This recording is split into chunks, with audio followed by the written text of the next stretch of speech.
नमस्कार, मैं जितेंद्र चतुर्वेदी। मतांतर में आप लोगों का स्वागत है। उत्तर प्रदेश का चुनाव अब अंतिम चरण की ओर बढ़ चुका है। 7 तारीख को 7वें चरण का मतदान होना है और उससे पहले प्रधानमंत्री अपने संसदीय क्षेत्र में रोड शो करते हैं और इस रोड शो से सांसें अटक जाती हैं उनकी, जो ये दावा करते हैं कि ये जो चरण है ये उनका चरण है। और असल में ये जो 7वां चरण है, जिस 7वें चरण में भाजपा ने 2017 में यहां तकरीबन 36 सीटें उन्हें मिली थी और शेष जो है वो उस समाजवादी पार्टी के साथ है जो आज एक गठबंधन लेकर मैदान में उतरी हुई है। उस गठबंधन के जरिए जातिगत समीकरण साधने की कवायद हुई है। वैसे भी ये जो चरण है, इस चरण में आप ये कहिए कि छोटी छोटी जातियों का एक समूह है। उस समूह के साथ आए हैं और कोशिश हुई है कि उस समूह के जरिए इस क्षेत्र को साधा जाए। लेकिन समस्या ये हो गई कि पीएम लगातार इस क्षेत्र में डेरा डालने लगे और जब पीएम डेरा डालने लगे तो हो यह गया कि जो समीकरण साधने की कवायद हुई थी वो समीकरण अब लुंज पुंज होता दिख रहा है। देखिए, इनके जो 2-4 महारथी हैं और कम से कम जिनका माना जाता है कि इस क्षेत्र में बड़ा प्रभाव है, उसमें से एक तो खुद ओम प्रकाश राजभर है। क्योंकि ये जो चरण है, असल में यही चरण ओम प्रकाश राजभर का चरण है, 7वां चरण। और यही वो फेज होगा जहां ये राजभर की आबादी बहुत कुछ तय करेगी। क्योंकि जो वहां कई छोटी छोटी बिरादरियां हैं उनमें राजभरों की कई सीटों पर बहुत अच्छी खासी तादाद है। और फिर नोनिया समाज, जिससे दारा सिंह चौहान आते हैं। आपको पता होगा कि मैंने इस मतांतर पर बताया था कि कैसे वो जो टकसाल से पत्र निकले सबके एक साथ। ये देखिए, जो 3 लोग आए हैं, चाहे दारा सिंह चौहान हो, चाहे धर्म सिंह सैनी हो और चाहे स्वामी प्रसाद मौर्य हो, ये और चाहे खुद ओम प्रकाश राजभर हो, ये वो लोग हैं जो काशीराम की सोशल इंजीनियरिंग से निकले और बने और गढ़े नेता हैं। और ये बात तो करते हैं कि हम वंचितों की, शोषितों की, दलितों की बात की दुहाई देते हैं, लेकिन वो कितना सही है उसे आप भली बात जानते हैं, उस पर मैं नहीं जाऊंगा। मैं आता हूं उस टकसाल से निकले पत्र पर, जिस पत्र में इस बात की दुहाई दी गई थी। दुहाई देके तो ये लोग आए, दारा सिंह चौहान और बाकी दोनों लोग। और ये कैसे आए उसकी कहानी हमने बताई थी कि साल भर पहले हवाई जहाज में अखिलेश यादव से मुलाकात हुई थी और अखिलेश यादव से दारा सिंह चौहान ने कहा, यह खबर हो चुकी है, टेलीग्राफ ने खबर की थी। दारा सिंह चौहान ने कहा कि साहब हमको जो है आप अपनी पार्टी में रख लीजिए। तब अखिलेश यादव ने सोचा नहीं था कि इनको लेंगे, लेकिन बाद में लिए।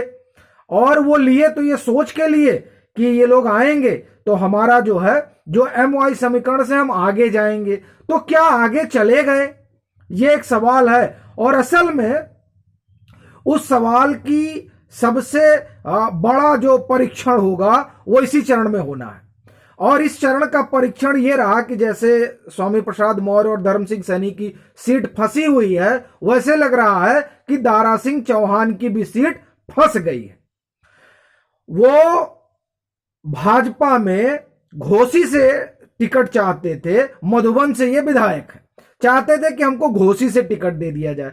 घोसी वो इलाका है जहां फागू चौहान, जो अब राज्यपाल हैं, वो यहां से लगातार 6 बार विधायक रहे हैं। अब मजेदार बात यह देखिए कि घोसी में इनको हार का डर सता रहा था, जैसे धर्म सिंह सैनी को नकुड़ में सता रहा था। खैर, और जैसे स्वामी प्रसाद मौर्य को पडरौना में सता रहा था तो वो फाजिल नगर गए। अब पता चल रहा है कि फाजिल नगर में फजीयत हो जाएगी। जो भी हो, अब तो 10 तारीख को पता ही चलेगा। बहरहाल, तो दारा सिंह चौहान चाहते थे कि मधुबन की बजाय घोसी से टिकट हो जाए। कहा जाता है कि भाजपा ने मना कर दिया। अब देखिए, ये भी घोसी आ गए। मधुबन की जनता पर इन्हें भरोसा नहीं है, वैसे ही जैसे पडरौना के 60,000 कुशवाहा पर इनको भरोसा नहीं था, इनको भरोसा था वहां के फाजिल नगर के 90,000 या 70,000 यम पर। उसी तरीके से इनका भरोसा घोसी के एम पर ज्यादा रहा, बरस अपनी बिरादरी के या अपने उस समूह के जिस समूह ने इन्हें विधानसभा तक पहुंचाया। तो यहां आ गए। अब यहां कहा जा रहा है कि लड़ाई जो है त्रिकोणीय होने जा रही है। ये ही है, उधर से भाजपा है और इधर बसपा। बसपा ने जो कैंडिडेट उतारा है उसको लेकर एक अलग तरह की सिंपैथी है, और ये घोसी है, इसमें तकरीबन 90,000 लाख के आसपास आबादी है मुस्लिमों की। और फिर ये जो आप जब इस बेल्ट में आएंगे, आजमगढ़ हो गया, मऊ हो गया, ये मऊ की एक सीट है, मऊ जिले में ये भी एक सीट आती है। तो ये जो इलाका है इसमें, और गाजीपुर हो गया, यहाँ यादवों की अच्छी खासी संख्या है, यहाँ मुसलमानों की अच्छी खासी संख्या है, राजभरों की अच्छी खासी संख्या है, नुनिया समाज की अच्छी खासी आबादी है, बिंद की अच्छी खासी आबादी है। आप ये मिर्जापुर सोनभद्र वाला इलाका आप लीजिए तो यहाँ, और ये बनारस का कुछ हिस्सा, यहाँ जो है पटेलों की अच्छी खासी आबादी है। तो ये एक तरीके का आप ये समझिए कि जातियों का समुच्चय, और उस समुच्चय को जो बांधने की कोशिश अखिलेश यादव ने की, वो ऐसा जान पड़ता है कि प्रधानमंत्री की जो आप रोड शो देखिए, अब उस रोड शो को लेकर तरह तरह की चीजें हो रही हैं। असल में वो जो बातें कही जा रही हैं, उस रोड शो से जो सुनामी उभरी है, उससे पैदा हुई झुंझलाहट लोगों में अब दिखाई दे रही है कि अरे ये क्या है, इसमें क्या होगा, उसमें क्या होगा।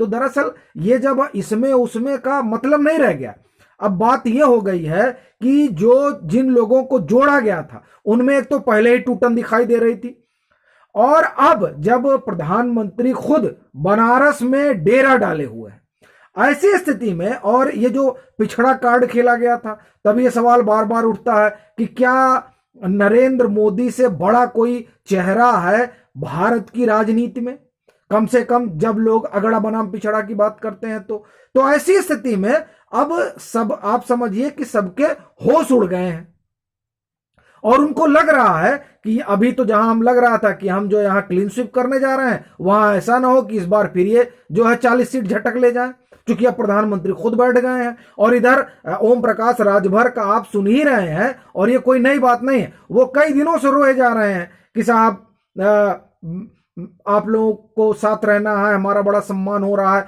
आपको याद होगा सेवापुरी से कैसे ये भाग गए, वहां से इन्होंने चुनाव नहीं लड़ा और चले आए जो है जहूराबाद में, और जहूराबाद में ये आप जान रहे हैं कि सादा फातिमा एक तरफ, दूसरी तरफ कालीचरण राजभर, अपनी सीट फंसी हुई है, और अपने ही लोग अब इस उसमें नहीं है कि इनकी, ऐसा जान पड़ता है उनके कहे से, वो बार बार ये बात कह रहे हैं कि आप लोग जो है हमको यहां बड़ा सम्मान मिल रहा है समाजवादी पार्टी में। जब उनको यह कहना पड़ रहा है, लोगों को बताना पड़ रहा है, तो इसका तात्पर्य हुआ कि उनकी वो जिस कम्युनिटी के रिप्रेजेंटेटिव खुद को बताते हैं, उस कम्युनिटी को ही इस बात का भरोसा नहीं है। फिर एक चीज ये भी है कि अगर आप ये कहें कि सादा फातिमा जो बसपा से इनके खिलाफ लड़ रही हैं, वो प्रसपा की नेता थी, और प्रसपा का जब समाजवादी पार्टी के साथ गठबंधन हुआ, तो जिन 2-4 लोगों की बात चल रही थी कि इनको टिकट मिलेगा, क्योंकि शिवपाल यादव उनके लिए बात करेंगे, पर टिकट तो सिर्फ शिवपाल यादव को मिल पाया, इन लोगों को मिल नहीं पाया, तो ये लोग इधर आ गए। तो क्या ये समाजवादी पार्टी की कोई स्ट्रेटेजी है ओम प्रकाश राजभर को लेकर, या जिस तरह से दारा सिंह चौहान की सीट फंस गई है जैसा कहा जा रहा है, या फिर जैसा स्वामी प्रसाद मौर्य की फंसी, या फिर जैसे धर्म सिंह सैनी की फंसी हुई दिखाई दे रही है? तो क्या ये वाकई में घेराबंदी थी कि इनको जोड़कर कम से कम जो भी इनकी उपयोगिता हो सके उस पर काम किया जाए, बाद में फिर देखा जाएगा? क्या ये भी कोई मामला हो सकता है? लेकिन अब ये दरअसल राजनीति है, तो राजनीति में कई तरह के कयास लगाए जाते हैं, लेकिन हम उन कयासों को अगर दरकिनार कर दें, तो भी प्रधानमंत्री की बनारस में मौजूदगी ने वो जो एक नाराजगी थी कम से कम यह माना जा रहा था कि विधायकों को लेकर जो आवाम में नाराजगी है, उस नाराजगी को प्रधानमंत्री की मौजूदगी ने दूर कर दिया है। ये चर्चा बहुत तेज हो रही है। तो क्या यह माना जाए कि इसीलिए सांस अटक गई है और ये चाहे दारा सिंह चौहान हो और चाहे ओम प्रकाश राजभर हो, इनकी सीट अब बुरी तरीके से फंस गई है और जो रेनबो अखिलेश यादव ने बनाया था, वो रेनबो महज प्रधानमंत्री के वहां बैठने, रोड शो करने और उनकी जनसभाओं से, उनकी रैलियों से वो तितर बितर हो चुका है। चलते चलते एक बात आपको बताऊं कि बद्रीनारायण तिवारी को भी कुछ दिन पहले मैं सुन रहा था। उन्होंने कहा कि हाँ, मतलब वो जहां जिस मंच पर थे, उस मंच पर उन्होंने कहा कि हम आप भले सहमत ना हो, लेकिन आज भी नरेंद्र मोदी इतना बड़ा चेहरा है कि कल्पना नहीं की जा सकती। उसका वो एक एग्जाम्पल देते हैं। बोलते हैं हमारे रिसर्चर गए कुछ 2-3 जगहों का उन्होंने नाम बताया और वहां उन्होंने कहा कि आप मैंने उन्होंने पूछा और वो कह रहे हैं कि ये वो लोग हैं जो सिर्फ एक चेहरा पहचानते हैं, वो है मोदी, और वो मोदी के नाम पर जाके वोट कर देते हैं। ये जो बड़ी चीज है, और ये दरअसल उन्हीं इलाकों की बात है जिन इलाकों में अब आप समझिए कि चुनाव प्रवेश कर रहा है। तो अगर ऐसी स्थिति है तो जाहिर तौर पर हर वो आदमी जो इस सियासी मैदान में है और वो चाहता है कि भाजपा को पटखनी दी जाए, तो उसके अंदर नाराजगी आएगी, उसके अंदर झुंझलाहट आएगी, क्योंकि जब उसको लगेगा कि उसका बनाया हुआ, बुना हुआ सारा ताना बाना और वो जो एक गठजोड़ बना था वो टूट रहा है, तो स्वाभाविक है कि चीजें इधर से उधर होंगी। अभी के लिए फिलहाल इतना ही। अगर आप मतांतर से नहीं जुड़े हैं तो जुड़िए, वीडियो को लाइक कीजिए, शेयर कीजिए और अपने सुझाव जरूर साझा कीजिए।